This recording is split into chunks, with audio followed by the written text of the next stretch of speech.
Hey everybody, it's Kneecap here, and in this video we have the 20th anniversary patch notes. This is a huge patch with a lot to talk about. This will be coming out October 22nd, the next reset as of when I'm making this video. And this is a lot. We're gonna go through all these patch notes. It's gonna be a bit. Um, I won't go into too much on the class changes unless I kind of understand like what they're doing. I'm not an expert in every class, but I will kind of like maybe do some highlights or talk about things that I know about. This is a super big patch as well for Paladins, which is what I main and talk a lot about. And we'll have more on the Paladin changes, obviously, next week when they go live. But this is obviously the patch where that's happening as well. And a lot of classes are getting similar treatment, maybe not as big of overhaul as Paladins, but some big changes. We obviously have all the 20th anniversary stuff to go through as well, some of which I'm very excited about just as a WoW enjoyer. I'm kind of two types of player, right? I'm an end game enjoyer, but I'm also just a WoW casual enjoyer. I know there's not a huge overlap there, but that's where I'm at. Celebration for this actual 20th anniversary is from the 22nd until January 6th. Outside the Caverns of Time. If you've never done one of these anniversaries before, you go to the Caverns of Time. There'll be all kinds of like portals and stuff to send you there, and you'll just be doing. There'll be all kinds of like little daily quests, little vendors selling different items for badge or the time walking badges, all that kind of stuff. Pretty neat. Here's what you can look forward to. Oh, there's also a cool thing. So when you log into World of Warcraft, there's like cinematic button on the right side. You can click on that and watch old cinematics. You can click on portals down in the Caverns of Time and like watch the old cinematics. This is really cool if you're like a returning player, want some nostalgia, something like that. If you've never done it before. But I always think that's kind of cool, where you can actually like in game, like in a lore reason, like look through a portal and watch an old cinematic. I always thought that was kind of cool. So here's what you can look forward to for this: earn and spend currency. So they've added these bronze celebration tokens. They obviously got this idea from the Mist of Pandaria, time running, whatever it was called, and they had bronze there. So now instead of just bronze currency, it's bronze celebration tokens. You're just going to collect these things and turn them in for rewards. Blackrock Depths has been turned into a real raid. It's obviously not going to be hyper difficult. If you're an endgame raider, if you're doing mythic content like me, you're not going to be hyper challenged by the Blackrock Depths raid. This is meant for everybody to be able to do. I think this would actually be something cool that they could add to the game more often, like a raid outside of the raid that scales up to mythic, maybe between tiers or whatever, for people to do. It's not overly difficult, and it's like, hey, everyone can do this, and it actually has decent rewards and stuff. I think that would be cool, and everybody would know it's not like hard and like noteworthy, but at the same time, it'd be fun, right, to do with friends or something. Collect iconic tier 2 transmog appearance sets. We saw this data mined a long time ago. Obviously, the Paladin set is a very famous one, but some of the other tier 2 sets are also really cool. Go time walking through classic World of Warcraft dungeons. So some of the old classic World of Warcraft dungeons are now going to be on time walking. This is also pretty cool. Yeah, I mean, I love the classic World of Warcraft dungeons. Earn a new mount, the Blizzard Employee Service Award cosmetics, and more. Blizzard Employee Service Award cosmetics. I don't even know what this means. Is this a typo?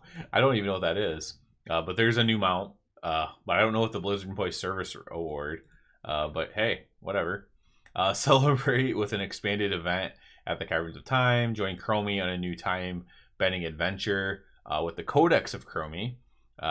Discover new secrets and solve them with guest relations. So this is kind of like a secret event. So if any of you are still around, it's been a long time. We haven't had any new big secrets in game. So they had a secret finding event. I don't know if it was 1 year ago or 2 years ago. It might have been 1 year ago. And in September, I believe. And this is going to be like a mini version of that, I think. I don't think it's like a daily secret thing, but I will do this, obviously. This is going to be something I do. Unless it's just brain dead easy, then I won't do it, honestly. But if it's something where I actually have to think about it, be like, oh, okay, I have to go here. I'm going to check over here. If I have to put some thought into it at all, then yeah, I'll do video guides on all of these if it's worthy of that, right? Defeat party crashing world bosses, Shot of Anger, Archivon the Stone Watcher from Wrath of the Lich King. So there's some cool stuff there. Go back for some PvP revenge during Korok's Revenge. So they made Korok's Revenge a while ago now.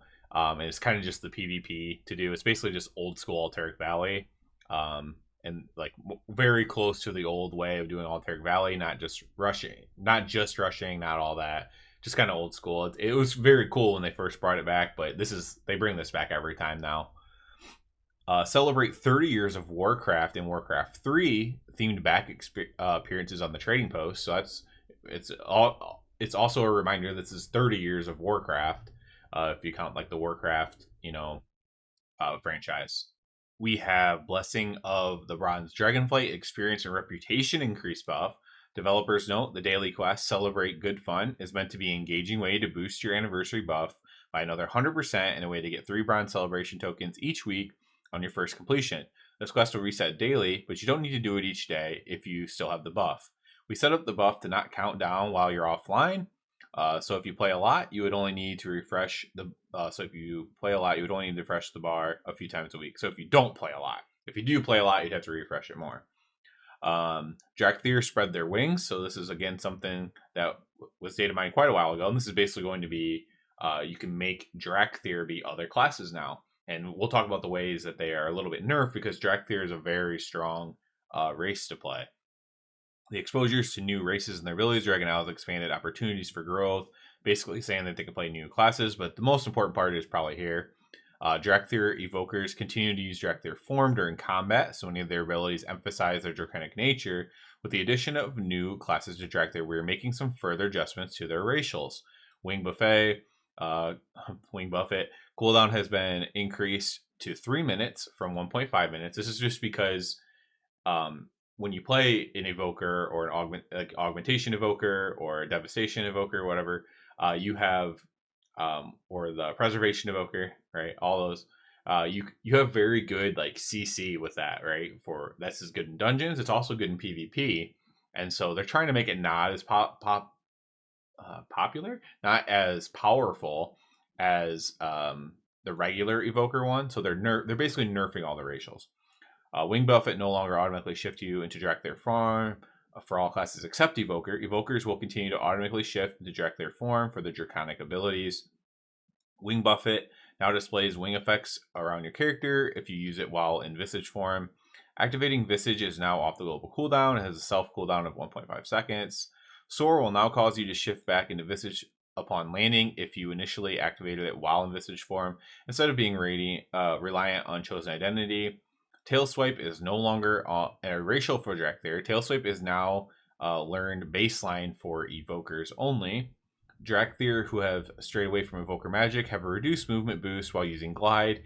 I watched a nice little video with this, and it's basically, they show, and Demon Hunters have the same thing basically, right? So when you glide, you actually walk faster. If you just keep double jumping and gliding forward to land, you obviously move a lot faster. And so it's still faster than walking, but it's kind of right in the middle. So gliding, super fast, walking, regular, and then this nerfed glide is kind of in the middle of that. So it's still good. It's still a speed increase, but it's not nearly as powerful. This is really cool. So this is something I've wanted for a long time, something I've talked about before on the channel. Dark Iron Dwarf, which is what my character currently is. Mole Machine exits have been added in Coltiris, Zandalar, Dragon Isles, and even Shadowlands. That's a Mole Machine going way down. Now, it doesn't really make sense for Shadowlands at all, but, whatever. None of them, a lot of it doesn't really make sense. You can't really drive a Mole Machine that far for a lot of these places. Technically, though, if you go deep enough into the earth, you can go under the oceans. How you're Mole Machining to Shadowlands, I have no idea, but I don't care. It's still cool, and I'm really looking forward to getting these updates on here. Mole Machine is underused in my opinion. If you ever see a Mole Machine in a big city or something, I probably am the one to put it. I never see anyone else use this. I use it all the time. I want to get to Stormwind. I don't want to take a million portals to Stormwind. I'm just going to use this. I want to go to Ironforge. Boom, I'm going to Ironforge. Love the Mole Machine. So Death Knights. So it appears, I did read through this a little bit because I have some Death Knights in my guild. Deathbringer. So it looks like the Hero Talent Deathbringer version is basically getting a bit of a rework and getting a little bit more powerful. I assume that means that you guys were playing a different one. At least that's what it appears to me, or it's getting reworked in some way. So I'm guessing this is the one that FrostDK isn't playing, would just be my guess. I don't know that. But from what I read, it looked like it's either buffed or just completely reworked. in some way. So that seems like a pretty big change to this. I don't know if it was being played or not. I don't think they would change the one everyone's playing, but maybe they would. Again, I'm not a master of any of these classes. I'm just going to talk a little bit about these. Sailin for blood. While Dancing Room is active, you gain Gift of Sailin, was Vampiric Blood. So gives you the actual hero talent thing instead of your ability. And Frost Decays, Arctic Assault now fires a Glacial Advance at 60% effectiveness, was 100%. So it's just a little bit of a nerf there for that. I'm sure Frost Decays can handle that. Demon Hunters have a few changes here. Sigil of Spite's icon has been updated. Hunt's icon has been updated. Nothing huge there. Hero Talents, Felscard.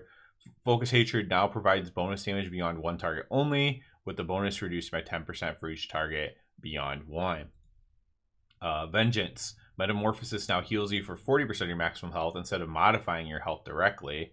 Casting Metamorphosis while in demon form no longer heals you. Triggering Last Resort always heals you for 40% of your baseline maximum health. So a little bit of a change of how that works. Mark of the Wild now costs 1% base mana, was 4%. That's really important because if you die in raid or something, or even in dungeon, and you're low on mana and you want to remark of the Wild, because that's, you would want to remark of the Wild someone who died, like you battle res as the druid, somebody else, right?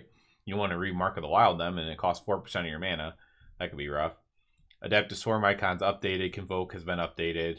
Hero Talents, Druid of the Claw. Ravage can now be used within 20 seconds of triggering it, was 15. And Elun's Chosen, arcane spells cast by Convoke now trigger Lunation. So I actually do play the Elun one when I play my Druid. Balance. So this looks like a bit of a rework of Balance. This is a lot of changes for Balance Druid. New talent, Sunseeker Mushroom. Sunfire damage has a chance to grow a magical mushroom at the target location. After 1 second, the mushroom detonates, dealing nature damage and then additional damage over 10 seconds. Affected targets are slowed, generates up to 20 extra power based on target's hit. Interesting talent. It's very similar, I think, to the old mushrooms, but I like that Sunfire has a chance. For me, well, I'm saying this as someone who plays it as an alt. I don't know if people who play it as their main will like it. New talent, Whirling Star. Celestial Alignment's cooldown reduced to 100 seconds and now has 2 charges, but its duration is reduced. This is making it more like a Ret Paladin, lower cooldowns. Have your cooldowns up all the time. New talent, Astronomical Impact. The critical strike damage of your astral spell is increased by 20%. That's a lot. New talent, Crashing Star. Shooting Stars has 15% chance to instead call down a Crashing Star, dealing astral damage to the target and generating 4 astral power. New talent, Hail of Stars. Casting a free Star Surge or Starfall grants Solstice for 3 seconds. Free spells cast by Convoke the Spirits grant 1 second version of this effect. Touch the Cosmos has been updated. Casting Wrath as an Eclipse has a 12% chance to make your next Star Surge or Starfall free. Casting Starfire in the Eclipse has a 18% chance to make your next Star Surge or Starfall free. Starfall is learned by all Balanced Druids at least level 15. It was a talent. That makes sense to me. Starfall damage has been increased. New Moon damage has been increased. Half Moon damage has been increased.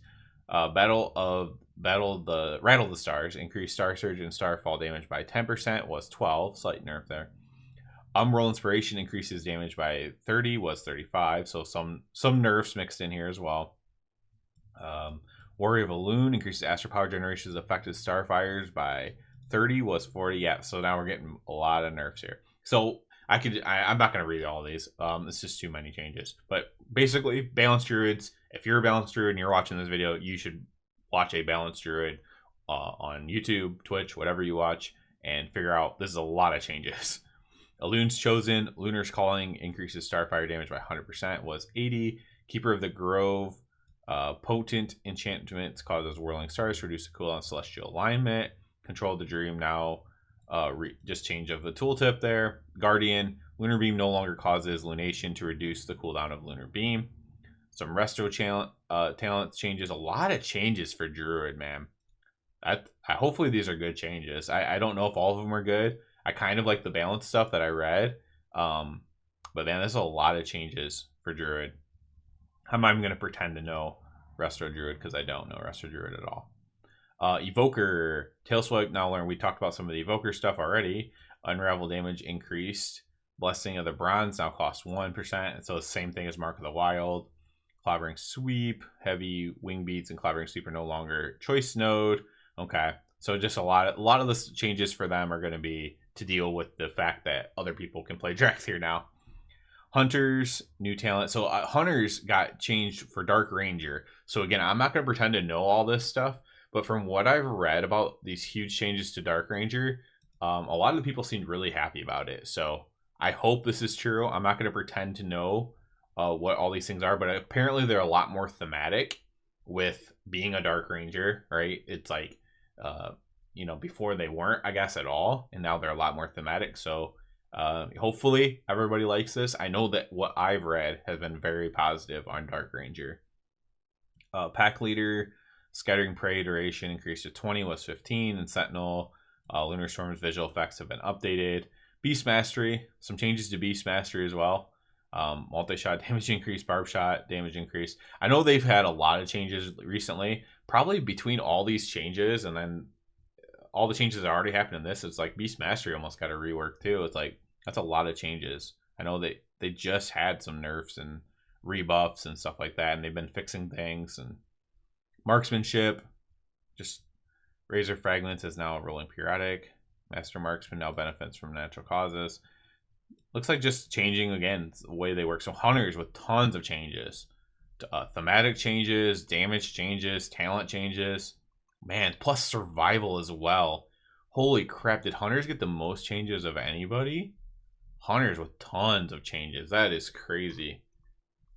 Again, so for this, with all these changes, if you play a Hunter, I highly advise you to check out a creator who focuses heavily on Hunter, and check them out.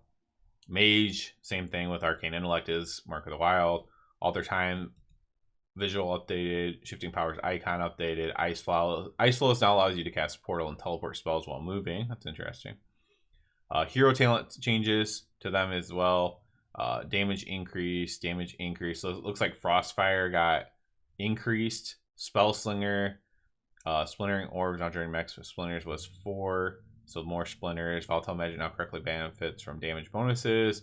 So Bug Fix, Gravity Lapse and close cooldown increased. And a new talent, Sunfear. I believe this is what everybody plays, or most people play right now. Gravity Lapse now roots instead of stunning and PvP only. Visual effects. So visual effects, nothing huge there. Man, I cannot believe how many changes there are. Look at these Arcane changes too. And Arcane's something being played a ton right now. This is crazy. Arcane Debilitation by 2 seconds and its trigger increased to 55%. I've actually been playing my mage a decent amount as well. Consortium's Bauble has been updated. Fixing a lot of issues. No longer consumes ice flows. Some talents have changed positions. Resonant orbs have been removed. I mean, this is a mage with tons of changes. Like, holy cow. I knew there was a lot of changes because I scrolled through this before the video, but I honestly didn't even know it was this many. This is crazy. Monk, not as many changes. I don't know pretty much anything about monks. Paladin, we will go over this extensively on this channel. There's no point of even going over it here. Just the entire Paladin tree has been reworked. The entire Paladin side of it. So it's not specifically for Rat, but it affects all Paladins. No actual main changes to Rat, really. Wait, we got a 6% damage. I didn't even know this. Damage increased by 6%. I'll take that. Shield of Righteous damage increased. Word of Glory healing increased. We're moving some power back into Word of Glory and Shield of Righteous baseline with the removal of Strength of Conviction talent. So, okay, so that's where they're giving it. So we did lose a little bit of throughput on the Paladin tree changes. So this makes a lot of sense. So this is way more. This is likely way more damage than what we lost. But we lost a little bit of damage for the Paladin changes, and this is what they're making up for it with. So this should be more than enough based on what I was seeing. So I guess we'll see. But yeah, this looks more than enough to make up for it. Priest changes. Priest, not many changes. Now they've gotten a lot of reworks and a lot of changes, but man, Priest a little bit light here. Rogue. Rogue, quite a bit of changes for Rogue. Shamans, let's see, Elemental. Oh my gosh, Elemental with all the changes. Enhancement. Even more changes. So Shamans with huge changes. Again, if you are a Shaman, so if you're a Paladin, that was a lot of changes. If you're a Paladin, I can say you can just watch my channel. You can go to a Holy Paladin's channel, a Prop Paladin's channel, whatever. But I will be talking about the Paladin changes. But Shaman, holy moly. If you're a Shaman player, you're going to need to catch up on all this stuff happening. That is crazy. Warlock, very few changes. Warrior, very few changes on Warlock and Warrior. You guys are probably mostly know what's going on. Dungeons and raids. Okay, so sorry that I can't break down every class perfectly. I don't know every class. I read some of the ones that I kind of know a little bit and play a little bit, but and there's so many of them. There's no way I would sound like an idiot. Dungeons and raids. Time walking dungeons now use the same scaling system as Chromie time when all scale enemies to your current level as opposed to you scaling to the level of the dungeon. I like that. Non-end dungeon bosses now drop 10 time warp badges, and end dungeons drop 20. Non-end raid bosses now drop 20 and end drop 50. So basically a buff to your badges.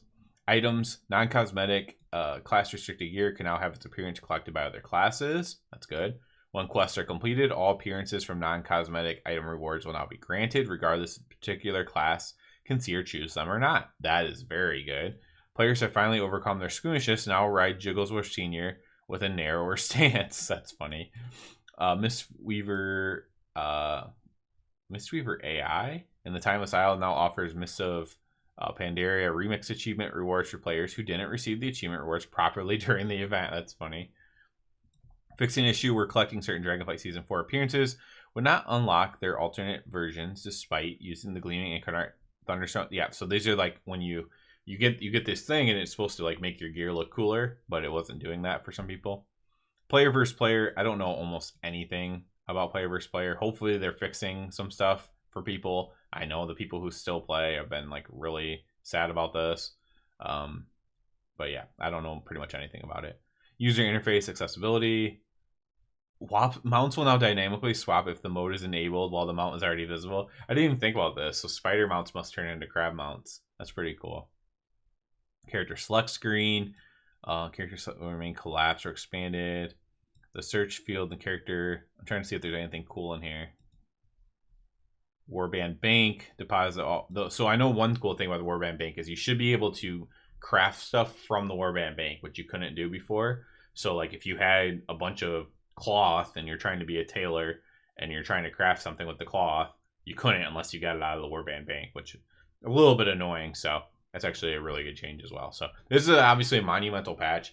I knew the class changes were big because I knew the Paladin changes were big, right? I did not know how big some of these other changes were for some other classes as well. Now there's some classes that are barely touched, mind you, but those are a lot of class changes. That's a lot of class changes, man. Holy crap. So yeah, probably a good amount of people have a lot of new stuff to learn or do or whatever, and hopefully they're good changes, right? I don't know that. I know the Paladin changes I was pretty happy with, and again we'll talk about that extensively on the channel here, but I did not know so many class changes, and on top of all the anniversary stuff, which seems to be pretty cool. And like I said, probably the highlights there, the highlights for most people who watch the channel probably are tons of Paladin stuff as far as Paladin talents will be coming up. If they do secret finding, if the secret finding stuff's actually decent, I'll do a video for every single part of it if it is good for the secret finding stuff. And personally, I'm just going to try to enjoy the event because it seems like it's pretty cool. It seems like we're going to get a lot of the badges, a lot of the bronze currency. I'll probably, at the very least, right, unlock my tier 2 appearance and stuff like that. So I'm very much looking forward to this. It seems like a really, really good patch overall. Sorry if you play a class and you are not getting good changes, or you're getting a lot of changes but they aren't good or whatever. But it seems like it's very good for a lot of people. So yeah, that'll be it for this one. Obviously a ton of patch notes, a ton to talk about. And I didn't even come close to going over all the class changes. So as always, I do ask you to please subscribe to the channel. If you're already a subscriber, I encourage you to check out the Patreon. Other than that, everybody, have a good one.